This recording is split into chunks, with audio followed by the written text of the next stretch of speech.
আলহামদুলিল্লাহ আলহামদুলিল্লাহি কাফা সালামুন ইবাদিহিল্লাযিনা আসতাফা আম্মা বাদ।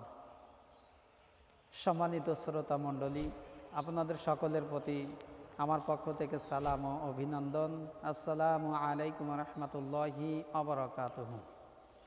আশা করি আপনারা আমাদের এই প্রোগ্রাম যে যেখান থেকে দেখছেন সকলেই সুন্দর এবং সুখী জীবন উপভোগ করছেন। আমরা আপনাদের উদ্দেশ্যে আজকে যে বিষয়টি নিয়ে আলোচনা করব অত্যন্ত গুরুত্বপূর্ণ একটি বিষয়। আমাদের আজকের আলোচনার বিষয় হলো মা বাবার খেদমতে সন্তানের জন্য 5টি পুরস্কার রয়েছে। সেই 5টি পুরস্কার কি কি আমরা জানার জন্য চেষ্টা করব। 1 নম্বরে, মা বাপকে যে ব্যক্তি সম্মান করবে, খেদমত করবে, মা বাপের হক সুন্দরভাবে আদায় করবে, আল্লাহ রাব্বুল আলামিন তার 1 নম্বরে যে পুরস্কার দেবে সেই পুরস্কারটা হলো এই যে তার হায়াত বৃদ্ধি করে দেবে। সুবহানাল্লাহ। সুতরাং কেউ যদি দীর্ঘ হায়াত পেতে চায়, তাহলে সে যেন তার পিতামাতার বেশি বেশি খেদমত করে। আর পিতামাতার খেদমত যে ব্যক্তি বেশি পরিমাণে করতে পারবে, আল্লাহ সুবহানাহু ওয়া তাআলা তার প্রতি খুশি হয়ে তার হায়াতকে বৃদ্ধি করে দেবে। সুবহানাল্লাহ।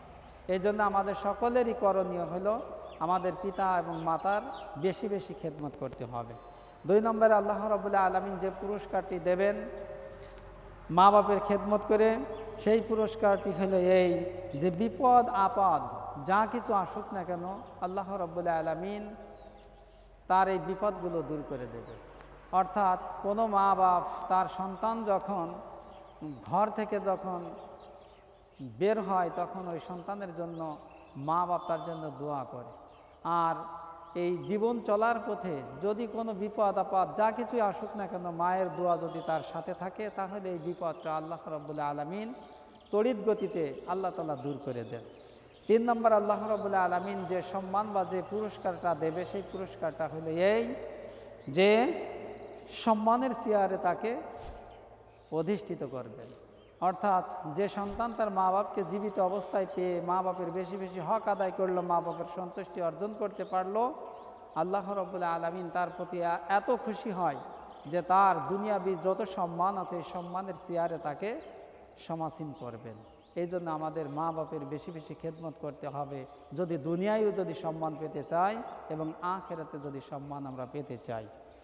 4 নম্বরে, আল্লাহ রাব্বুল আলামিন মা বাপের খেদমতে বা মা বাপের সম্মানার্থে যে ব্যক্তি বেশি বেশি খেদমত করবে, আল্লাহ তাআলা তাকে 4 নম্বর যে পুরস্কারটি দেবেন, সেই 4 নম্বর পুরস্কার হলো যে কোনো সন্তান যদি তার মা বাপকে বেশি বেশি সম্মান করে, খেদমত করে, শ্রদ্ধা করে, ভালোবাসে, তার হক যদি আদায় করে, তাহলে কবুলিয়াত হজের সওয়াব আল্লাহ তাআলা ওই সন্তানের আমলনামায় লিপিবদ্ধ করে দেয়। সুবহানাল্লাহ।